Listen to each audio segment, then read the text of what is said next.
time for a Kung Fu story. I'm telling you the story even though you're walking away. Just so you know, I'm telling you.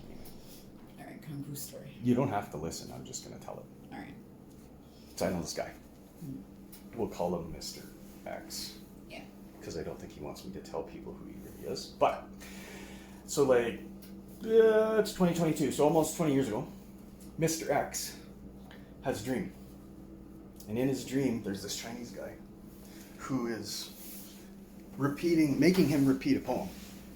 So he's repeating it to him in English, the words to this poem. And Mr. X is repeating it over and over and over in his dream, okay? So he wakes up, he said he woke up in the middle of the night, and he wrote down the poem.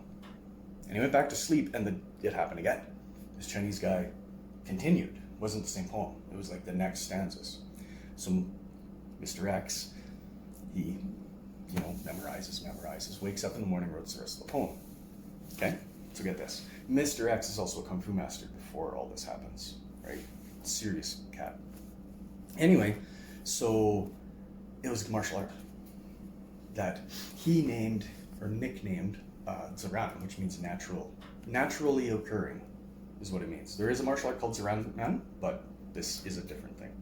Anyway, it's based on the first moment where you realize, even before you realize, if you will, the moment of realization of when you've been attacked. So it's like you're walking down the street, somebody ambushes you. It's training specifically for that moment where your natural human instincts go off. Like what we were just doing, where I was telling you to just put a roof over your head. Like if somebody whipped a baseball at your head suddenly and went, heads up, that's what you'd do. You'd try to protect your brain. That's all your monkey body does, right?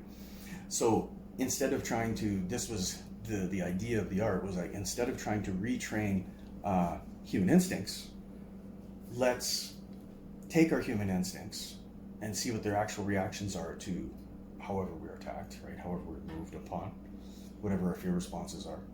And take that and actually train it as a part of our martial arts, so that when that goes off, that part of your martial arts also goes off. So by the time you've flinched and you've dropped into a crouch and you've been the monkey protecting your brain box, that's when you're like, oh, but I know martial arts, right? So instead of fight, flight, or freeze, at that moment, you also get, ass kicker, also a good one. Kind of cool, right?